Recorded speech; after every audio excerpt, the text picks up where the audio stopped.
విద్య అనేది ఒక ఆయుధం లాంటిది. దానితో పేదరికాన్ని, మనలోని అసమానతల్ని, అలాగే నిస్సహాయతల్ని కూడా తరిమి కొట్టచ్చు. ఏమైంది బాలా, ఎలా ఉన్నావు? బాలేదు, నాకు చాలా నొప్పిగా ఉంది. నువ్వు మళ్ళీ స్కూల్కి వెళ్ళడం మొదలెట్టేసావు అన్నమాట. అవును. అది నీ వల్ల అయ్యే పని కాదు. ఎందుకు అనవసరంగా కష్టపడుతున్నావు? నీకు బాజా వాయించడంలో ఆసక్తి ఉన్నప్పుడు నువ్వు ఆ పనే చేయొచ్చు కదా. నువ్వు చేసిన పని వల్ల కార్తీక్ నిన్ను బయటికి పంపించేశాడు, కానీ లేదంటే నువ్వు చాలా బాగా వాయించేవాడు కదా బాలా. అందుకే గురువుగారు బాలా అన్నయ్యకి పరీక్ష పెట్టారు. 1 గంట సేపు పాటు పరిగెత్తమని చెప్పారు. అన్నయ్యకున్న పట్టుదల చూసి గురువుగారు కూడా అదే చెప్పారు, తను బాగా వాయించడమే మంచిదని. కానీ తను ఎలా వాయిస్తాడు? మీ నాన్న ఒప్పుకోవడం లేదు కదా. అదే కదా. దానికి కూడా ఒక మార్గం ఉంది. ఏంటి? నీలాగే చాలా మంది మేళం వాయించడానికి వస్తుంటారు. అప్పుడు వాళ్ళ ఇంట్లో వాళ్ళు దానికి అసలు ఒప్పుకోరు. అలాంటప్పుడు వాళ్ళు ఇంట్లో నుంచి పారిపోతూ ఉంటారు. 2-3 నెలల తర్వాత ఇంట్లో వాళ్ళు ఒప్పుకొని తీరుతారు. నువ్వు కూడా పారిపోవచ్చు కదా. లేదు, మా బాలా అన్నయ్య అలా ఎప్పటికీ చేయడు. అరే, నేను ఎక్కడికో వెళ్ళిపోమని చెప్పడం లేదు. ఇక్కడి నుండి 30 మైళ్ళ దూరంలో మా అన్నయ్య ఒకడున్నాడు. తనకి ఇక్కడికంటే చాలా పెద్ద బాజా మేళం ఉంది. అక్కడ వెళ్తే ఇంకా బాగా నేర్చుకుంటాడు. అలాగే డబ్బులు కూడా నీకు చాలా బాగా వస్తాయి. మీ నాన్న ఒప్పుకున్నాక నువ్వు తిరిగి ఇంటికి వచ్చేయచ్చు. ఇక్కడ గురువుగారి ముందు పరిగెత్తడం వల్ల ఏం ఉపయోగం లేదు. మీ నాన్నగారు ఎప్పటికీ ఒప్పుకోడు.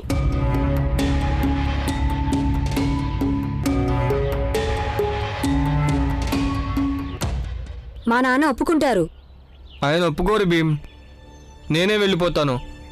బాలా అన్నయ్య, దయచేసి నువ్వు అలా మాట్లాడొద్దు. నీకు తెలుసా, ఇంట్లో ఉన్న వాళ్ళందరూ నిన్నెంతగా ప్రేమిస్తున్నారు. నువ్వు గనక ఇల్లు వదిలి వెళ్ళిపోయావంటే అప్పుడు ఇంట్లో అందరూ చాలా ఏడుస్తారు కదా.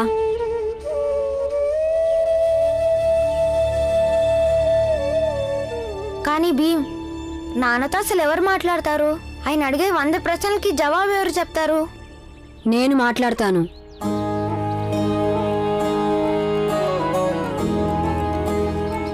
ఆయన అడిగే ప్రశ్నలన్నిటికీ నేనే సమాధానం చెప్తాను.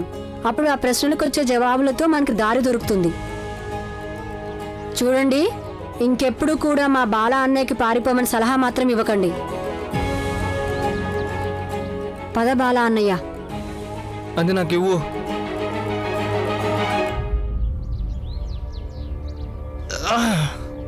అది ఇలా ఇవ్వు.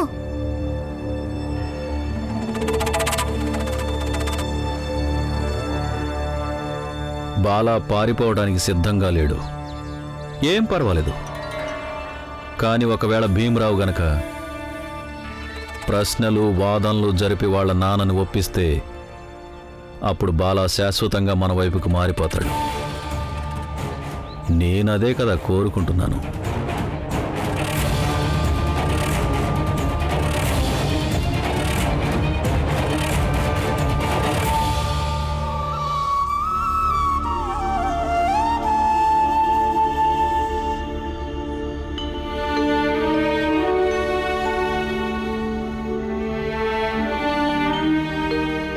రండి, భోంచేదురు గాని. వద్దు, నాకు ఆకలిగా లేదు. వచ్చి తినండి. పని కోసం చాలా దూరం వెళ్ళి రోజంతా పనిచేశారు. పొద్దున కూడా మీరు కోపంలో అన్నం తినలేదు. ఇప్పుడు కూడా తినకపోతే ఎలా చెప్పండి? రండి. వద్దని చెప్తున్నానుగా.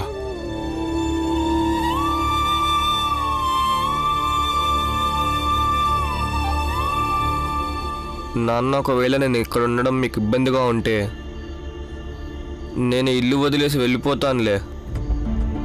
నా తమ్ముళ్ళు కూడా వెతకలేనంత దూరంగా వెళ్ళిపోతాను. కానీ మీరు ఇప్పుడు భోజనం చేయండి.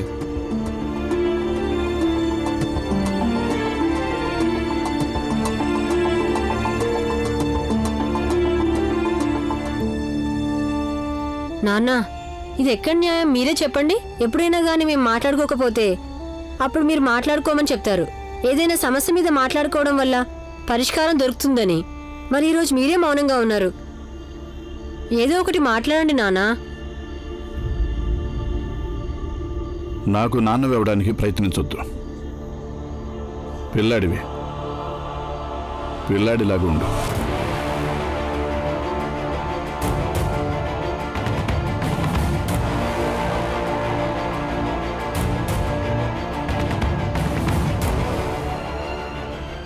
భీమాబాయ్, నువ్వు వెళ్ళి ఇక్కడి నుంచి.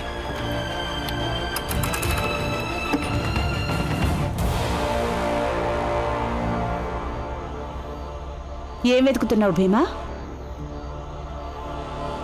భీమా,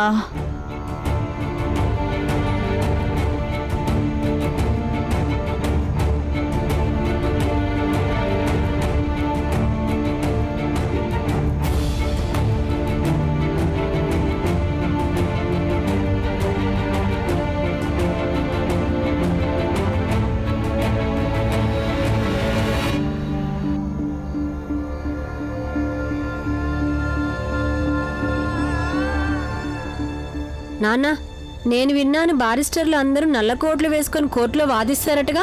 మనము అలాగే వాదించుకుందామా?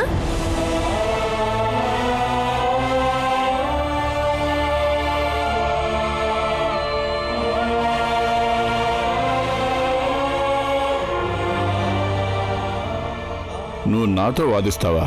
అవును నాన్న, అప్పుడే సమస్యకి పరిష్కారం దొరుకుతుంది. అమ్మ, అత్త, అక్క, అన్నయ్యలు అందరూ రండి. గంగాక్క, అవన్నీ తీసి పక్కన పెట్టు. ఇవాళ మనం మాట్లాడుకుందాం. ఇది ఏమైనా కోర్టా ఏంటి? అవును నాన్న, ఇది కోర్టే. అమ్మేమో జడ్జి, ఇంకా బాలా అనే నిందితుడు. మన ఇద్దరం బారిస్టర్లం. ఇక ఇక్కడ మిగిలిన వాళ్ళందరూ సాక్షులు.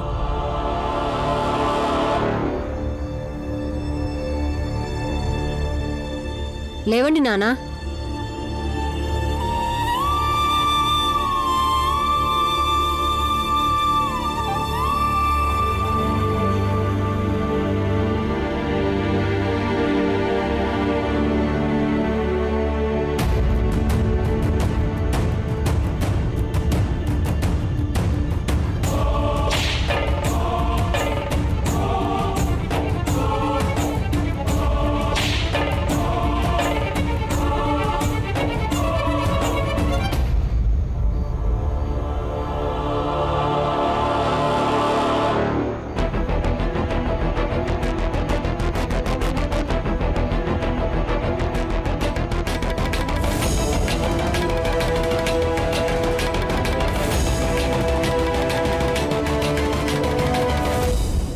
నాన్న, ముందు మీరు మీ వాదన వినిపించండి, తర్వాత నేను నా వాదన వినిపిస్తాను.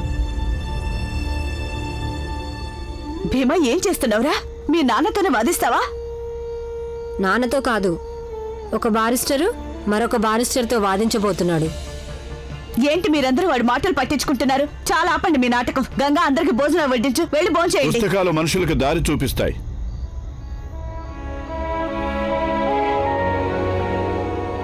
అలాగే బాల్యం మనిషి వ్యక్తిత్వానికి పునాది వేస్తుంది.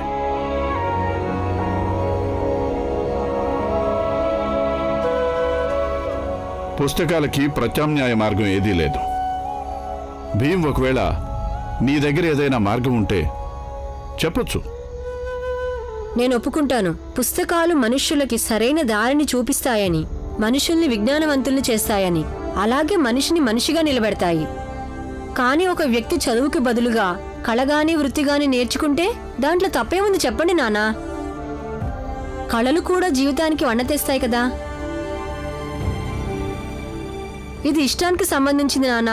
కొంతమంది ఏమో చదువుకొని జీవితంలో ఎదుగుతారు, మరి కొంతమంది ఏమో కళలతోటి ఎదుగుతారు.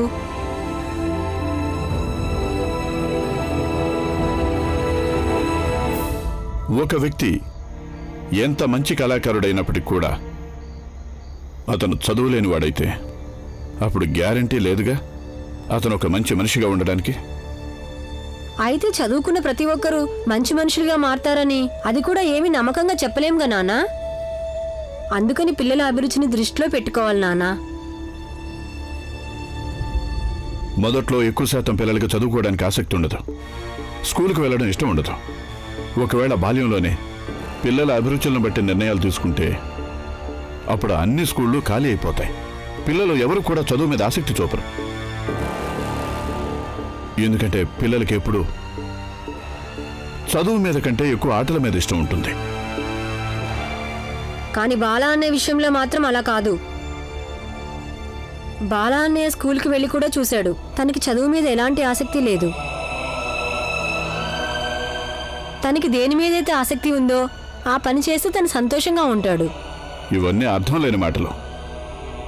నాన్న, దానికి నేను సాక్ష్యం చూపిస్తాను.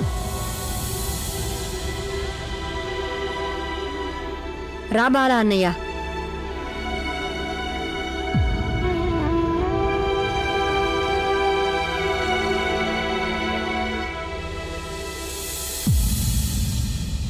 నాన్న, బాలా అన్నయ్య కాళ్ళని చూడు ఎలా వాచిపోయాయో. ఏమైంది? వీడి కాళ్ళు ఎందుకు వాచాయి? మాస్టర్ గారు అన్నయ్యకి పరీక్ష పెట్టారు. ఆయన అన్నారు, నీకు గాని నిజంగానే మేళం వాయించడంలో ఆసక్తి ఉంటే 1 గంట పాటు పరిగెత్తమన్నారు. దానికి అన్నయ్య పరిగెత్తుతూనే ఉన్నాడు. అది చూసి ఇక మాస్టర్ గారు కూడా ఒప్పుకున్నారు. బాలా అన్నయ్యకి నిజంగానే మేళం వాయించడం అంటే చాలా ఇష్టమని. తనని ఇష్టమైన పనే చేయనివ్వండి.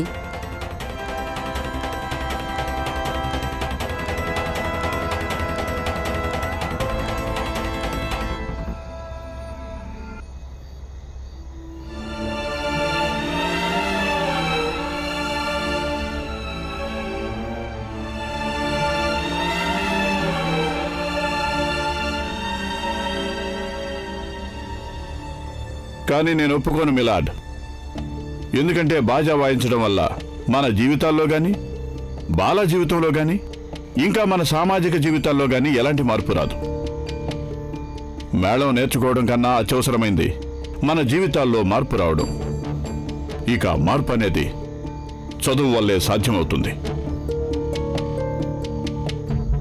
లేకపోతే మన పట్ల ఇతరులు చూపించే భేదభావం మనల్ని ప్రతిరోజు కుళ్ళి కుళ్ళి చచ్చేలా చేస్తుంది.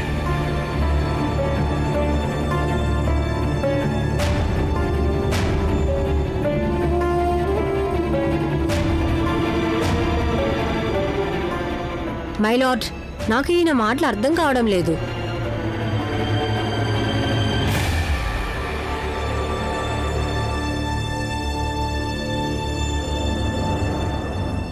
నీకు అర్థం కాలేదా? లేదు.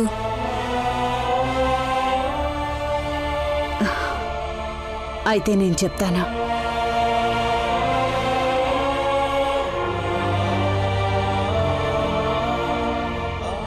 ఒకసారి మీ కుర్తా విప్పండి. ఆయన ఒక బారిస్టరు. ఆయన తన కుర్తాని ఎలా విప్పగలరు చెప్పండి? ఆ నిజమే. కానీ ఇప్పుడు ఈయన ఒక సాక్షి. ఇలాంటి తండ్రి ఇప్పుడు తన బిడ్డల చదువు కోసం, వాళ్ళ భవిష్యత్తు కోసం ఏమైనా చేయగలుగుతాడో. ఒకవేళ ఇప్పుడు ఈయన్ని సాక్ష్యంగా చూపించకపోతే అప్పుడు మీకు అర్థం కాదు కదా ఈయన ఏం చెప్తున్నారో.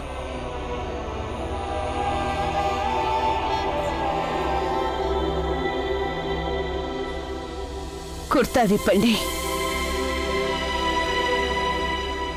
భీమాబాయ్,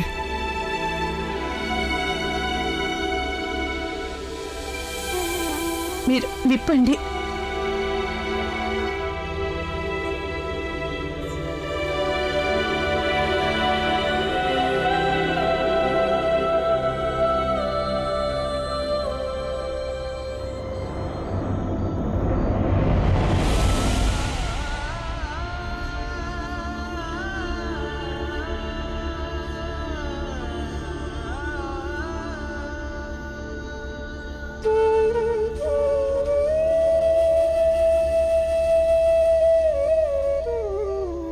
చూడండి,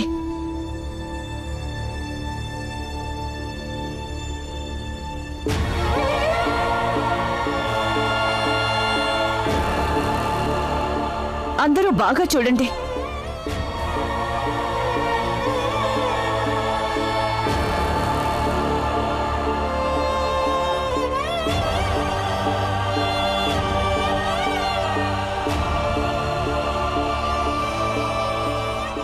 చూసారా?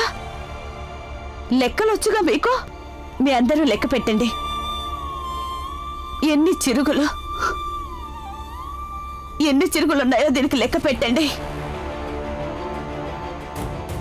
సైన్యంలో రిటైర్డ్ సుబేదార్ ఈయన.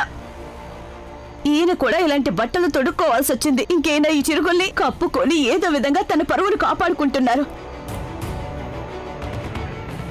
నేను ఈయనకి చెప్పాను, ఏమండి కొత్తవి కొనుక్కోండి అని, కానీ కొనుక్కోలేదు. అప్పుడేమన్నారో తెలుసా? పిల్లల చదువు వీటన్నిటికన్నా ముఖ్యమన్నారు. ఈయన అంటారు, వదిన, పిల్లలు బాగా చదువుకొని గొప్పవాళ్ళు అవుతారు. అప్పుడు ఈ కష్టాలన్నీ తీరిపోతాయి. అప్పుడు నా కొడుకులు ముగ్గురు తన తండ్రికి తలోక బన్నీను కొనిస్తారు కదా. అప్పుడు చూడు, నా దగ్గర 3 బన్నీలుంటాయి. వీటితో పాటు 3 కుర్తాలు, 3 జతలు చెప్పులు. ఆ తర్వాత నేను ఈ ప్రపంచంలో అందరికంటే గొప్పవాడిని, అందరికంటే ధనవంతుడు అవుతాను అని, ఈ లోకం మొత్తంలో నాకంటే ధనవంతుడు ఇంకెవరు ఉండరు అని.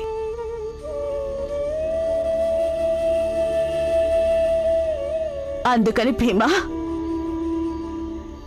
మీ బాల అన్నయ్య కాళ్ల వాపుల నొప్పులతో పాటు నువ్వు నీ తల్లిదండ్రుల బాధను అర్థం చేసుకునుంటే అప్పుడు నేను ఒప్పుకునేదాన్ని, నువ్వు నిజంగానే తెలివైన వాడివి అని.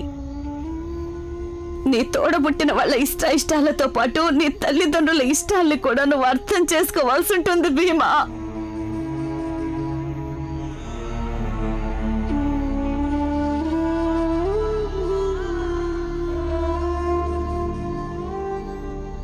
మనం పేదవాళ్లమే, వంచితులమే, అణగదొక్కబడ్డ నిస్సహాయులమే.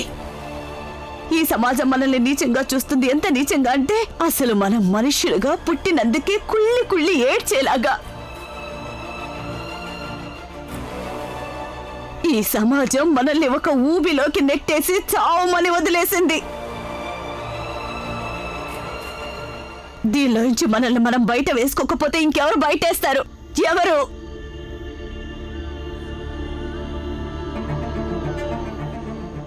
ఈ దురాచారాన్ని ఎదిరించాల్సిన బాధ్యత మీ భావితరాల మీదే ఉంటుంది.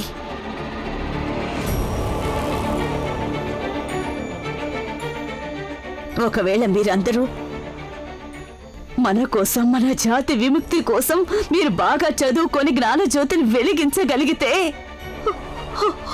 అప్పుడు మా జీవితాలు ధన్యమైపోతాయి. అప్పుడు ఈ నరకప్రాయమైన జీవితాల నుంచి విముక్తి కలుగుతుంది అందరికీ.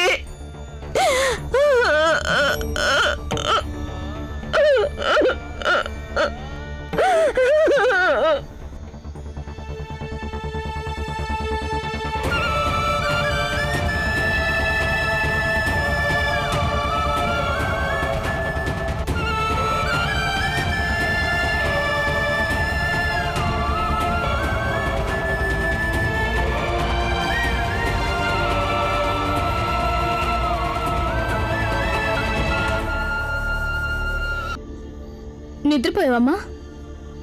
కొంచెం భోజనం చేతురా. ఆకలేదు. ఆకలేదంటే ఎలా? రామ్మ వచ్చి భోజనం చేయి. తండ్రి ఇష్టం వచ్చినట్టు ఆలోచిస్తాడు. పిల్లలకి నచ్చినట్టు పిల్లలు చేస్తున్నారు. మధ్యలో కూతురు వచ్చి నిర్ణయం తీసుకుంటుంటే ఈ ఇల్లులా కాక కోర్టులాగా అనిపిస్తుంది నాకిప్పుడు. పిల్లలు తల్లిదండ్రులతో వాదనలకు దిగుతారు. వాళ్ళకి రుజువులు చూపించాల్సి వస్తుంది. వాళ్ళకి సాక్ష్యాలు కావాలంట. ఆకలి లేదంటే నమ్మరు. వెళ్ళి మీరందరూ తినండి, అలాగే వాళ్ళకి పెట్టు.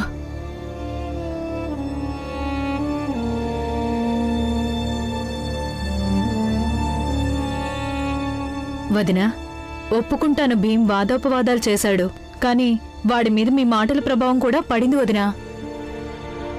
వాళ్ళు పిల్లలు, వాళ్ళు పెద్దవాళ్ళలాగా అర్థం చేసుకోలేరు. మెల్లమెల్లగా అర్థం చేసుకుంటారులే. రా, భోంచెద్దు. ఆకలి లేదని చెప్పానుగా, మీరు వెళ్ళి తినండి.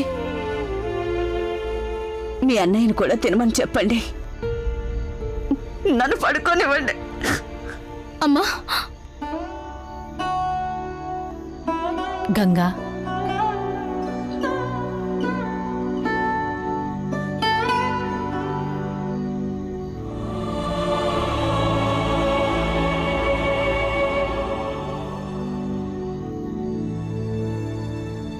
నీ తోడబుట్టిన వాళ్ళ ఇష్టాలతో పాటు నీ తల్లిదండ్రుల ఇష్టాల్ని కూడా నువ్వు అర్థం చేసుకోవాల్సి ఉంటుంది భీమా.